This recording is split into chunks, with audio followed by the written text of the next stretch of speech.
And Bradley, to your point, like I know actually you are a little complacent to some degree in that your goal is not to make all the money in the world at this point. Like you see the path, you have a clear path to make $400,000+ a year, and you say, you know what, $200,000 a year, 20 hours a week, and lots of extra time with my wife and daughter. That sounds about perfect. So that was your chosen sweet spot, and that is amazing. That is amazing that we're talking, and you really discovered that when you put together a lot of the principles that the FI community talks about.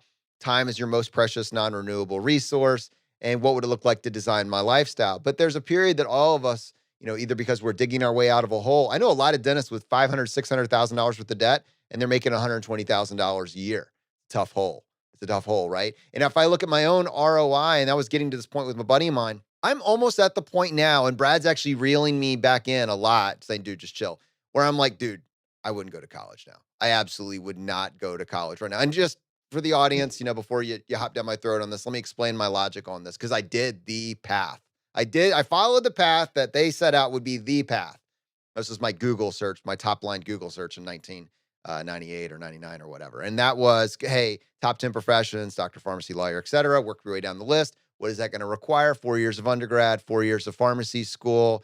The 4 years of pharmacy school was around $168,000 at the time that I went through. Add on some amount for undergrad if you want to. I think now it's probably more than that. And you would say, all right, that's going to be 8 years of your life. That's probably a minimum of $200,000 of cost. You could call that student loan debt. Maybe you're paying for it out of pocket. But either way, actual cost, probably over $200,000. What I get paid at the other end of that 8 years was, kind of right around 110, 120 in terms of a ratio. And again, this is someone that's made it. A lot of people in professional programs could use this math really, really quickly. Someone that has made it, quote unquote.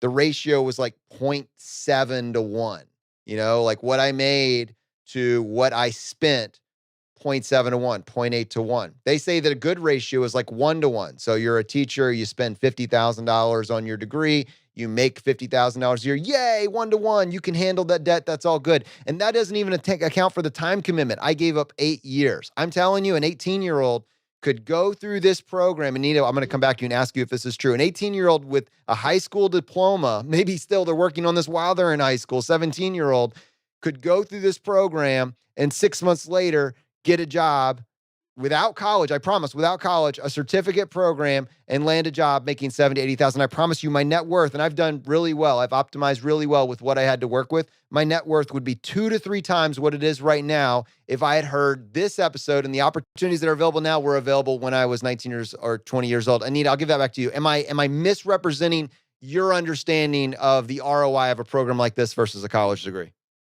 Not at all. You're 100% correct. I'm like a little angry that I went through college just to get to this point. Oh my God. If I started this when I was 18, I'd be FI. But Anita, you would have missed out on the college experience.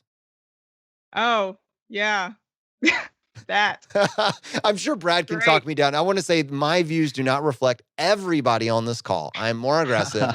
I'm more hostile. I'm more irritable. But it's because, I know how much following the system and that path cost me in retrospect.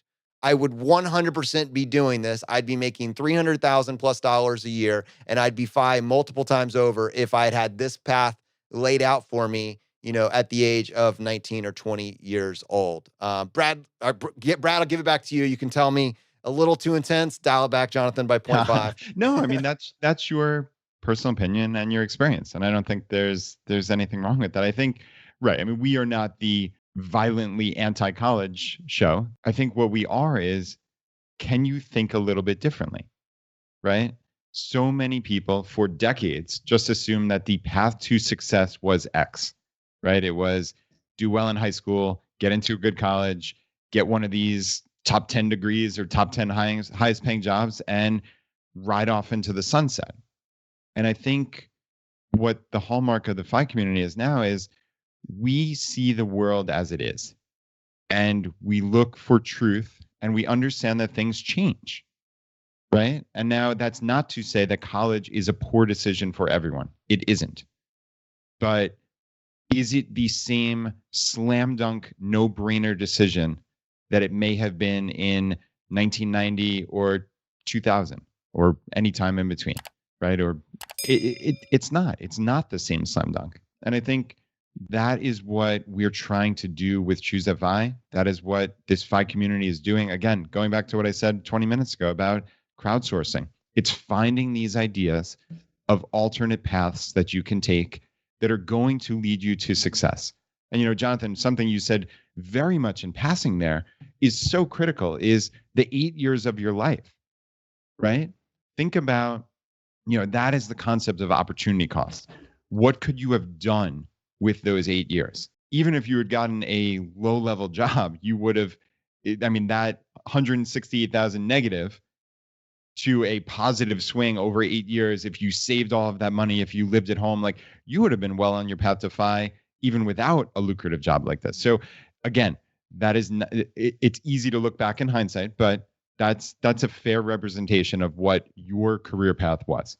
And yes, in your case, if you had started this at 18, slam dunk, no brainer, guaranteed win. So I think that is the takeaway that I would like to get across here for the audience is think differently, look at the world as it is and see opportunities and see, hey, maybe the regular standard path isn't perfect for me. Maybe I'll look into this Salesforce. Maybe I just randomly said there are people that'll pay you $100+ an hour if you're a wizard at Microsoft Excel. We've had people call in with all sorts of different ways to earn more, to negotiate on your salary. Like there are tons of things that we can crowdsource as a community. And I think this is one, obviously we're spending nearly an entire episode on this.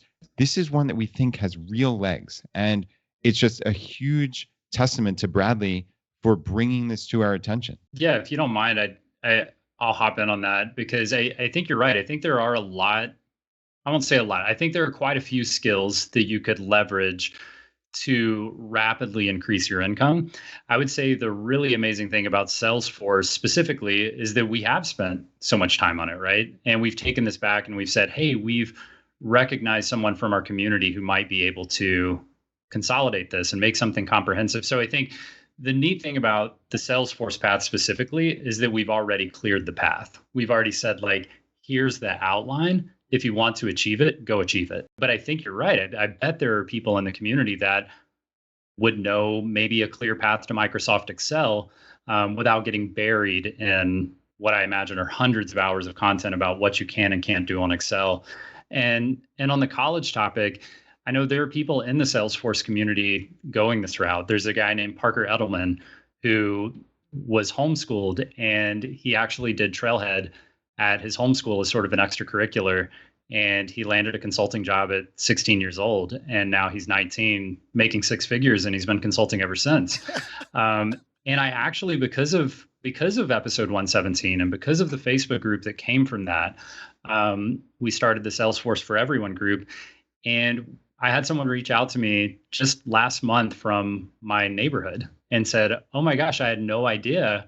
I go to Wiregrass High School right down the road, and you live in my neighborhood. And I can't believe it's you because I've been following you guys and I've been watching all this content, and my parents are basically forcing me to go to college. So I'm going, but I'm also learning Salesforce at the same time. And he's already doing paid Salesforce contracting every summer for internships while he's in college. So it's incredible. So I think I fall somewhere in between where it's going to be hard to get over this hurdle of, over the last 10 years, I think we've heard people championing the idea of, I'm the first person from my family to go to college. Isn't that incredible? And it is incredible. And now you might be the first person from your family who doesn't go to college. And that's a hard pill to swallow because you feel like you might be doing the wrong thing by making a different decision from what society and the standard narrative has been telling us for so long. So I think there is a hybrid approach. I mean, to your point, we go to even an undergrad degree for 4 years, much less a graduate degree of 6 or 8 years. And we're not asking you to dedicate a year. And really, we're saying you can come up somewhere short of 6 months. And what if you just did it over the summer? Instead of taking summer classes one summer, you just said, you know what, I'm going to do this career development program, and I'm going to see what this is about. And if you dedicate a couple of months over the summer, you are already well on your way